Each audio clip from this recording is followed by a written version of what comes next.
Bismillahirrahmanirrahim.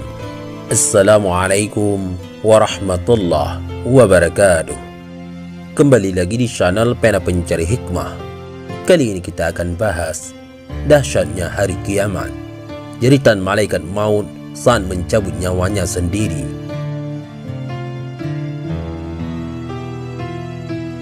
Jangan lupa sukai video ini, komen, dan berlangganan, serta bagikan video ini agar bermanfaat bagi semua. Hari kiamat digambarkan dengan hari yang sangat dahsyat, sebagaimana diceritakan Al-Quran dan hadis. Lebih dari 9 surah dalam Al-Quran mengisahkan hebatnya kegoncangan hari kiamat. Ulama besar ahli fikih abad ke-4 Hijriah kelahiran Uzbekistan, Imam Abu Lis Samarkandi, yang wafat 373 Hijriah, menerangkan keadaan hari kiamat yang mengerikan dalam kitabnya Tanbihul Ghafilin. Imam Abu Lis dengan sanadnya meriwayatkan dari Sayyidah Aisyah radhiyallahu anha berkata, "Aku bertanya kepada Rasulullah Shallallahu Alaihi Wasallam, apakah yang cinta itu ingat kekasihnya pada hari kiamat?"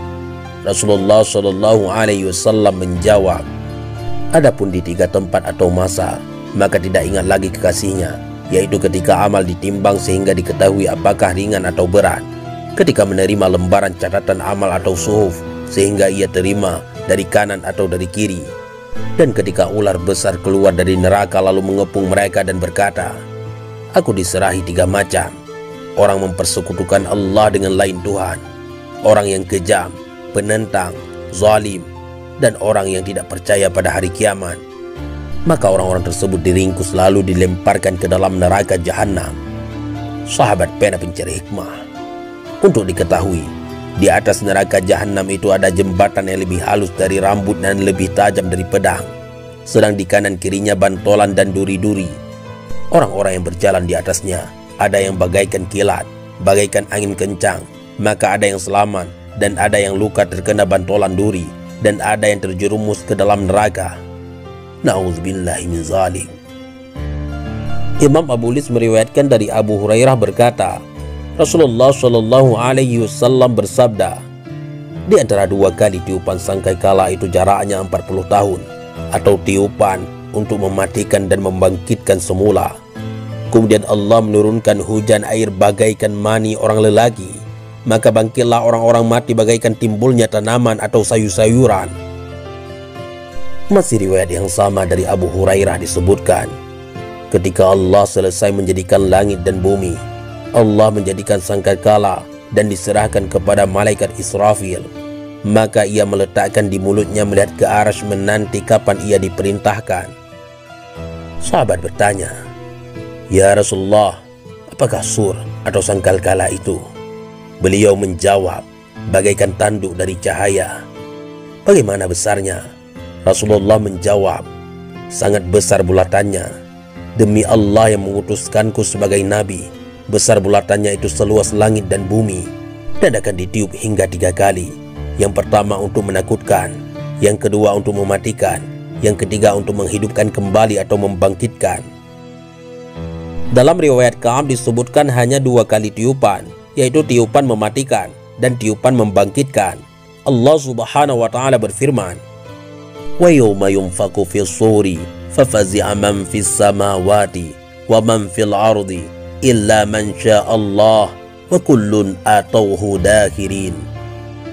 Dan ingatlah hari ketika ditiupkan sangkakala, maka terkejutlah segala yang di langit dan segala yang di bumi, kecuali siapa yang dikehendaki Allah, dan semua mereka datang menghadapnya dengan merendahkan diri. Saat itu bumi tergoncang hebat dan manusia bagaikan orang mabuk, sehingga ibu yang mengandung pun kandungannya gugur, dan yang menyusui lupa terhadap bayinya. Anak-anak kecil seketika beruban, dan setan-setan laknatullah kabur berlarian.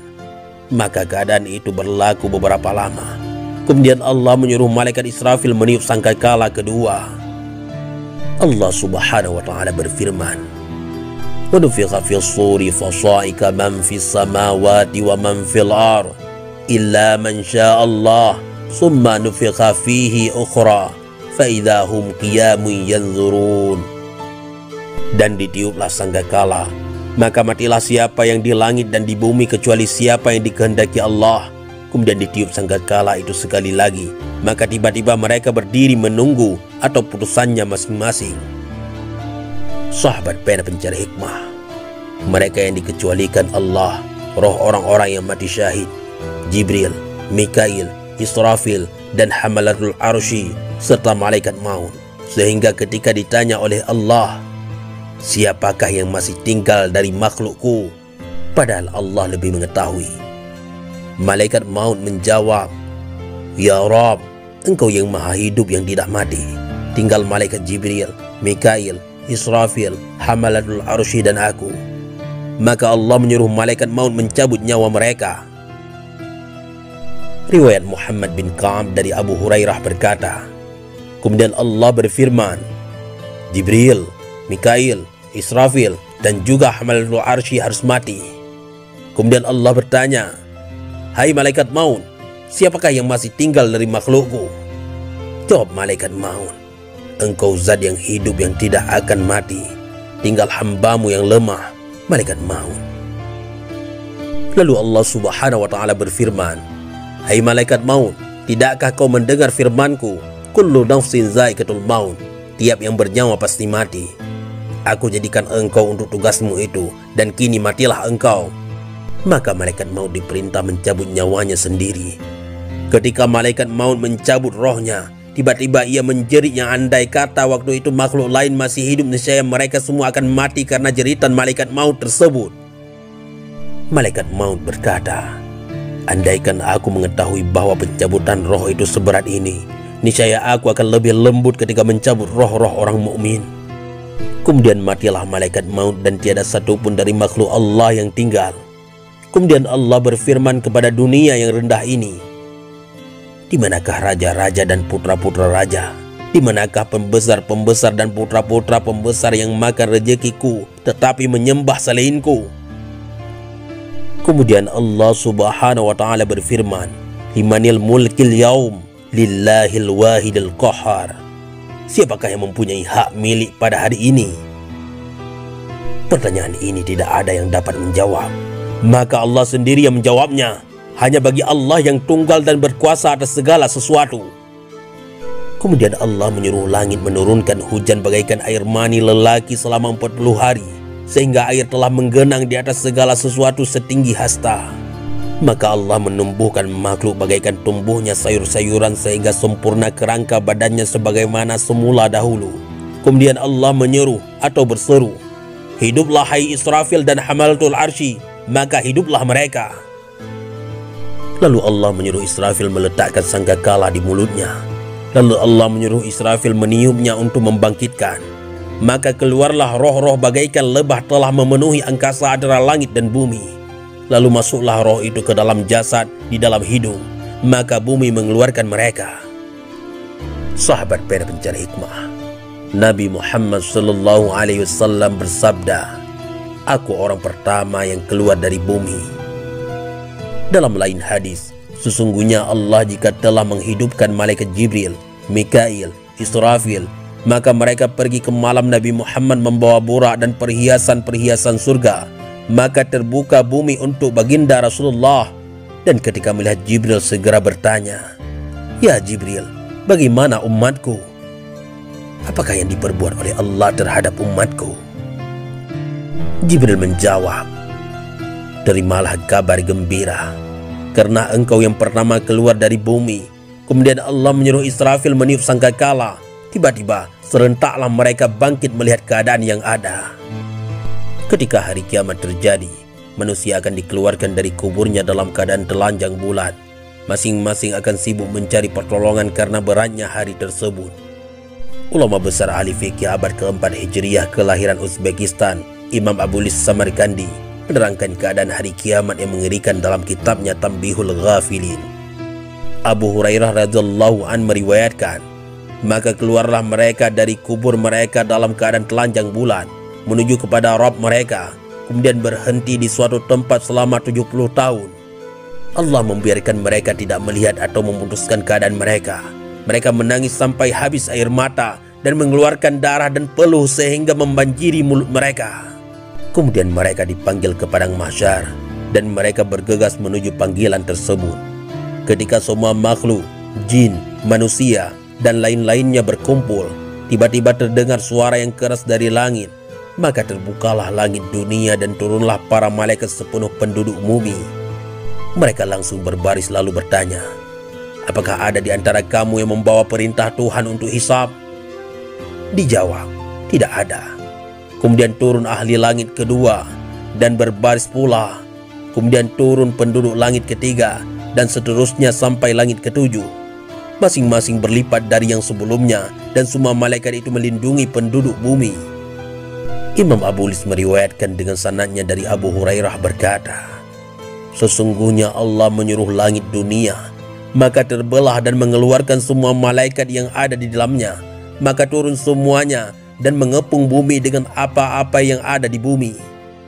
Kemudian langit kedua dengan isinya, kemudian yang ketiga dengan isinya, kemudian keempat dengan isinya, kemudian kelima dengan isinya, lalu keenam dengan isinya hingga 7 barisan malaikat. Setengahnya dikepung oleh setengahnya, sehingga mereka mendapati 7 barisan malaikat.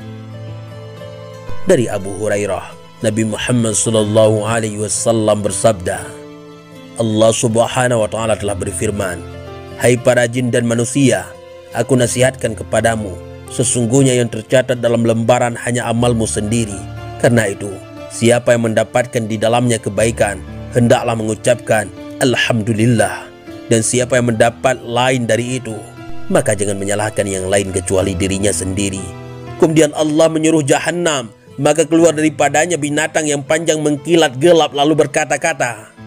Maka Allah Subhanahu wa Ta'ala berfirman, aku telah berpesan kepadamu, jangan menyembah setan, sesungguhnya ia musuhmu yang nyata-nyata, dan sembahlah aku, inilah jalan yang lurus, dan ia telah menyesatkan umat-umat yang banyak dari kamu.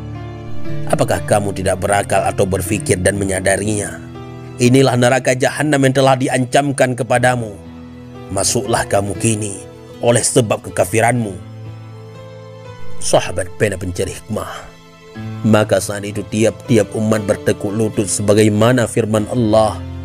Di sini kamu melihat tiap-tiap umat atau orang bertekuk lutut. Tiap umat dipanggil untuk menerima suratan amalnya. Lalu Allah memutuskan pada semua makhluknya dan antara binatang-binatang buas atau ternak, sehingga kambing-kambing yang tidak bertanduk diberi hak membalas kambing yang bertanduk. Kemudian diperintahkan menjadi tanah semua binatang-binatang itu.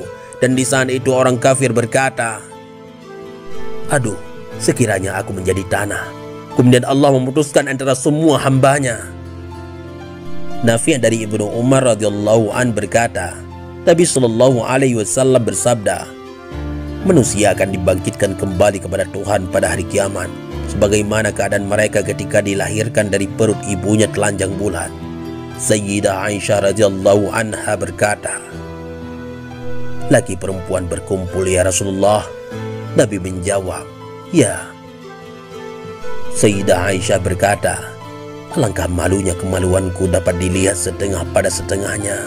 Nabi SAW sambil menyentuh bahu Aisyah bersabda, hai putri dari putra Abu Quhafah, kesibukan orang-orang pada saat itu tidak memungkinkan akan melihat itu. Orang-orang pada mengarahkan pandangan ke langit, berdiri selama 40 tahun tidak makan, tidak minum. Ada yang berpeluh sampai tumit, sampai betis, sampai perut, dan ada sampai mulut karena lamanya berhenti.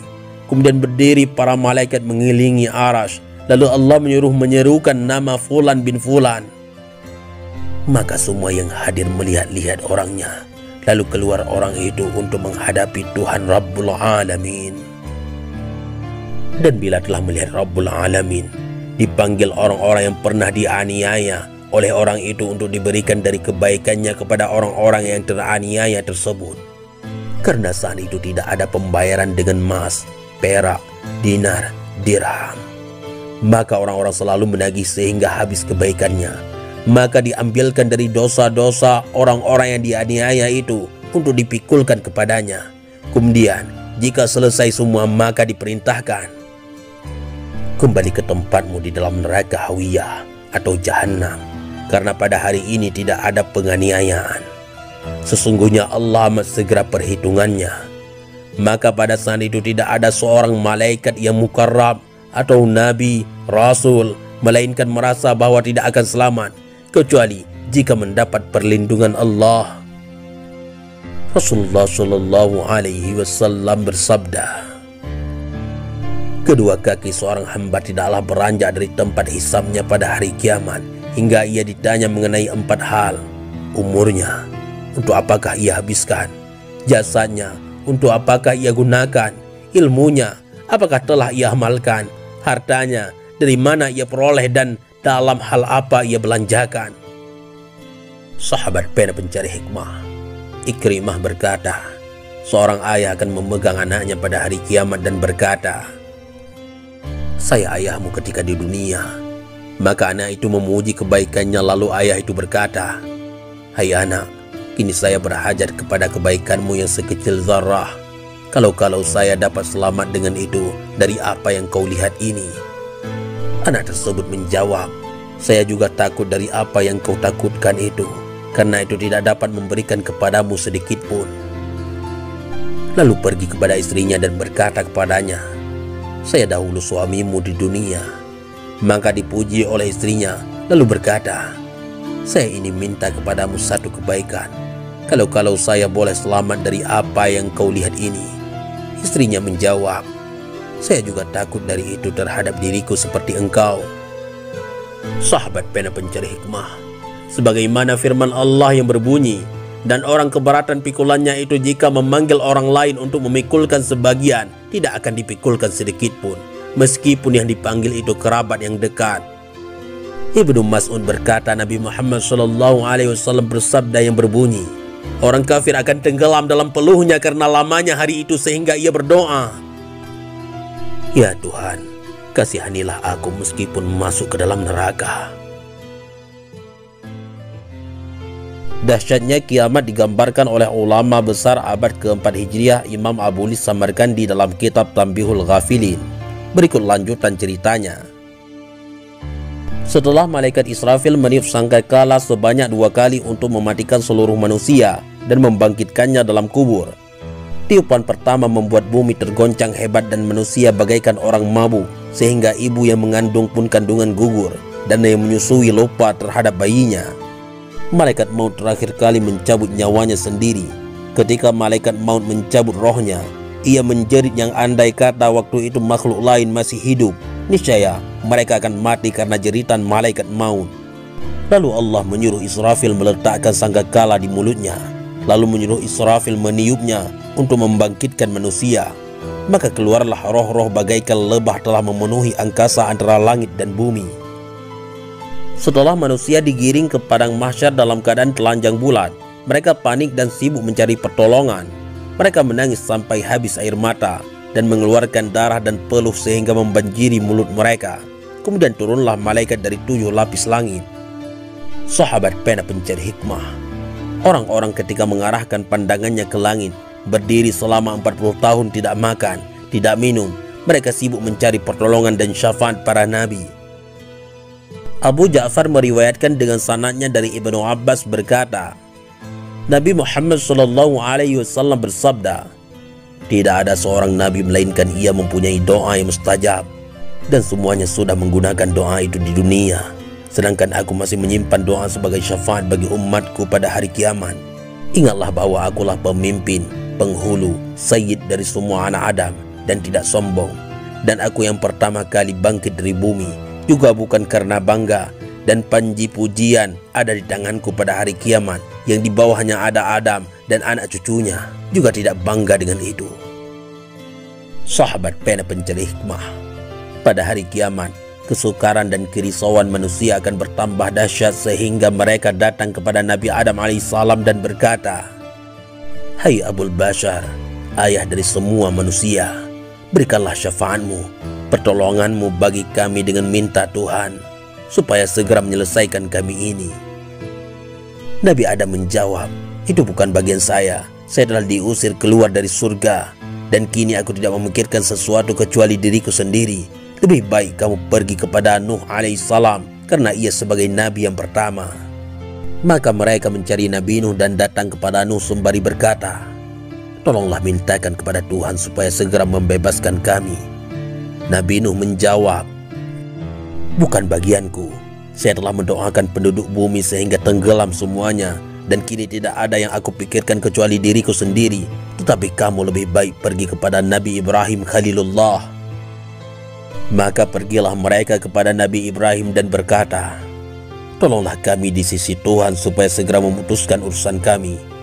Nabi Ibrahim menjawab, "Itu bukan urusanku, sebab saya telah dusta 3 kali."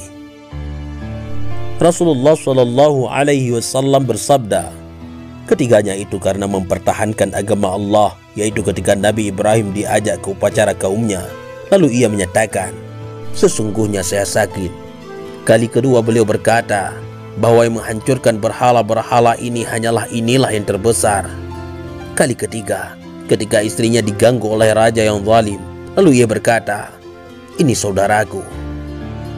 Sahabat pena pencari hikmah, Nabi Ibrahim berkata, "Tidak ada sesuatu yang merisaukan hatiku kecuali bagaimana nasibku. Tetapi kamu pergi saja kepada Nabi Musa kalimullah yang langsung mendengar firman-firman Allah." Maka mereka pergi kepada Nabi Musa dan berkata, "Tolonglah kami, gunakan syafaatmu untuk menghadap Tuhan supaya menyelesaikan urusan kami ini." Nabi Musa menjawab, "Itu bukan urusanku. Saya pernah membunuh orang tanpa hak, dan kini aku tidak memikirkan kecuali nasib diriku. Tetapi pergilah kepada Nabi Isa, Ruhullah dan Kalimatullah." Maka segera mereka pergi kepada Nabi Isa dan berkata, "Berilah jasa syafaatmu dan mintalah kepada Tuhan supaya segera meringankan penderitaan kami ini." Nabi Isa menjawab, "Saya diangkat bersama ibuku oleh orang-orang sebagai Tuhan, dan kini tidak ada sesuatu yang merisaukan aku kecuali urusan diriku sendiri. Tetapi bagaimana pendapatmu kalau ada barang terbungkus dan ditutup? Apakah dapat mencapai barang itu jika tidak dibuka penutupnya?" Mereka menjawab, "Tidak." Maka Nabi Isa berkata, "Sesungguhnya Nabi Muhammad SAW itu penutup semua nabi, dan Allah mengampunkan baginya apa yang lalu dan yang kemudian. Lebih baik kamu pergi kepadanya."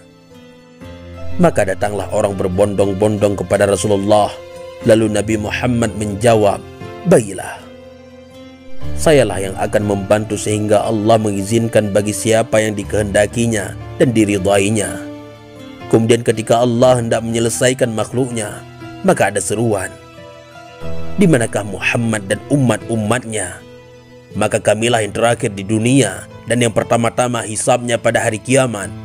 Lalu aku berdiri bersama umat-umatku, maka umat-umat itu membukakan jalan untuk kami, sehingga ada suara, "Hampir saja umat ini semuanya merupakan nabi-nabi." Kemudian aku maju ke pintu surga dan mengetuknya. Lalu ditanya, "Siapakah itu?" Aku menjawab, "Nabi Muhammad Rasulullah." Lalu dibukalah pintu surga, dan aku masuk dan bersujud kepada Tuhan, serta memuja Tuhan dengan pujian yang belum pernah diucapkan oleh seorang pun sebelumku. Kemudian aku diperintah, "Angkatlah kepalamu dan katakan akan didengar, dan mintalah akan diberikan, syafaatmu akan diterima." Maka saya berikan syafaatku pada orang-orang yang di dalam hatinya ada seberat zarrah atau jagung dari iman, keyakinan, di samping syahadat, "La ilaha illallah wa anna Muhammadar Rasulullah." Begitulah keadaan manusia di hari kiamat. Semuanya sibuk mencari syafaat, dan beruntunglah mereka yang menjadi umat Nabi Muhammad karena mendapat syafaat beliau pada hari kiamat, insyaallah. Sahabat pena pencari hikmah, dikisahkan Umar bin Khattab radhiyallahu an ketika masuk ke masjid bertemu dengan Ka'bul Ahbar sedang memberikan nasihat pada orang ramai. Maka Umar berkata kepadanya, "Berilah kami nasihat dan cerita-cerita yang dapat menambahkan takut kepada Allah." Maka Ka'bul Ahbar berkata, "Sesungguhnya ada malaikat-malaikat yang dijadikan oleh Allah berdiri tegak, tidak pernah membongkokkan punggung mereka. Dan yang lain sujud tidak pernah mengangkat kepalanya sehingga ditiup sangkakala, dan mereka bertasbih, 'Subhanakallahumma wa bihamdika ma abadanaka haqqa ibadatika wa haqqa ma yanbaghi laka an tu'bada.' Maha suci Engkau ya Allah, dan segala puji bagimu. Kami tidak dapat beribadah kepadamu sepenuh ibadah yang layak kepadamu, yang layak bagimu untuk disembah. Demi Allah yang jiwaku ada di tangannya, neraka jahanam akan diperdekatkan pada hari kiamat, lalu bergemuruh, dan bila telah dekat ia bergemuruh dengan satu suara, dan di saat itu tidak ada seorang nabi atau orang yang mati syahid melainkan ia bertekuk lutut jatuh. Maka setiap nabi, syahid atau siddiq hanya berdoa, "Ya Allah, saya tidak minta kecuali keselamatan diriku." Sehingga Nabi Ibrahim lupa pada Ismail dan Ishak sambil berkata, "Ya Tuhan, aku Khalilullah Ibrahim.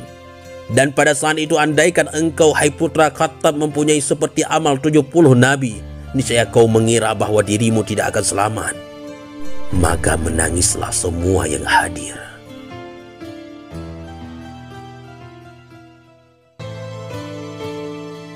Pada hari kiamat, semua manusia bertekuk lutut dan masing-masing sibuk meminta pertolongan kepada Allah, penguasa hari pembalasan.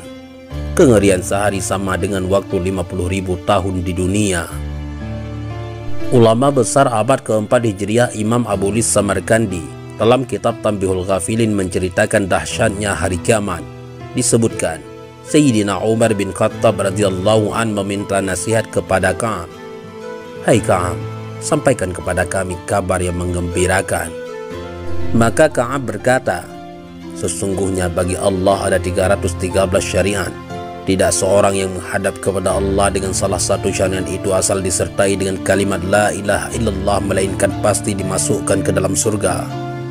Demi Allah, andaikan kamu tahu besarnya rahmat Allah, niscaya kamu malas beramal." Sahabat pena pencari hikmah, bersiap-siaplah menghadapi hari kiamat itu dengan amal soleh dan menjauhi maksiat, sebab tidak lama engkau akan menghadapi kiamat dan menyesal terhadap masa hidupmu yang terbuang sia-sia. Ketahuilah bahwa bila kau mati berarti telah tiba hari kiamatmu. Sebagaimana kata Al-Mughirah bin Syu'bah, kamu menantikan hari kiamat, padahal kiamatmu ialah saat kematianmu. Alqamah bin Qais ketika hadir dalam pemakaman jenazah lalu ia berdiri dan berkata, "Adapun hamba ini maka telah tiba kiamatnya.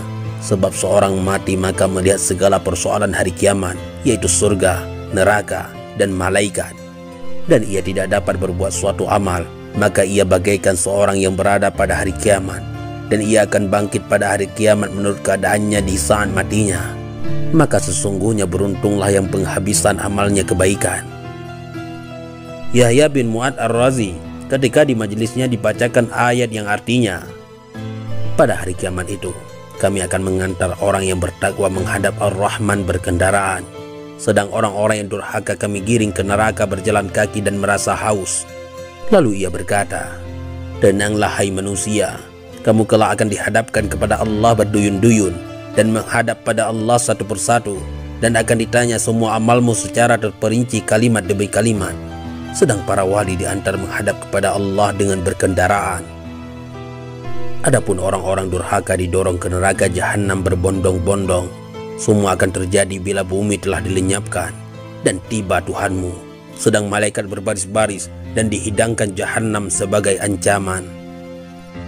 Sahabat pena pencari hikmah, berhati-hatilah kamu dari kengerian sehari yang perkiraannya sama dengan 50.000 tahun di dunia.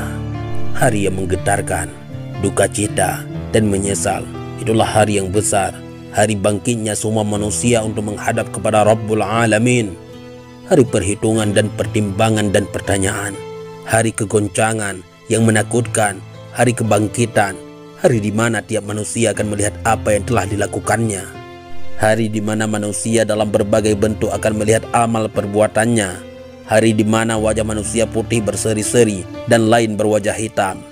Hari di mana seseorang tidak dapat menolong yang lainnya dan tidak berguna segala tipu daya. Hari di mana seorang ayah tidak dapat membantu anaknya sedikit pun. Hari di mana bahayanya bertebaran meluas. Hari di mana tidak diterima uzur orang-orang yang zalim dan mereka tetap mendapat laknat serta siksa yang keji.